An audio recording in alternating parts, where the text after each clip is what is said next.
Kublai phibaro kiba jepet ya kaneka channel malakapor sakapor. Te kaneka deka jipentip hakabayadai bat kajing mare jongka Meghalaya Police Raja Rapsau.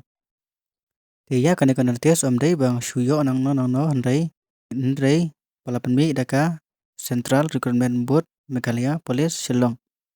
Kalapanmi ya ka notice akanyo tarik November Raja Rapsau. Temen tangan pule katkum ka notice palapanmi daka Meghalaya Police.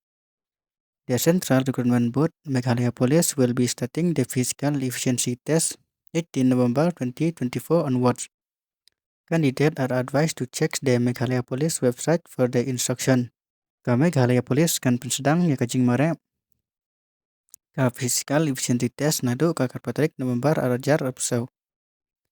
It is hereby information that the admit card for the physical efficiency test will be uploaded on the Meghalaya website www.megpolice.gov.in on 11 November, and the PET will begin in different center 18 November 2024.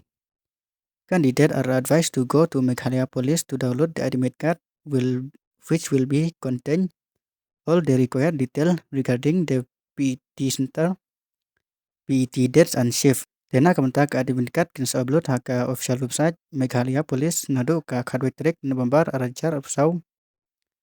Hala-hala kijong ki center papi apply bat kajing mare kan sedang nado ka Karpatrik kumta terter ki candidate ki haban download ya ka admit card kijong pi bat pin sayui hai ka center papi mare nang ta katarik nang ta ka shift hakabayadai bat ka center papi mare pi hakapor papi apply pi ai hakano ka center papi apply. Tiya kan website omdai bang stok ndai ngala suyo anak notice papelmi daka Meghalaya Police bat piru pilaban peje kan notice papelmi daka Meghalaya Police bat pilaban pule ya ki jingtan kam baro hakabayadai bat kan notice.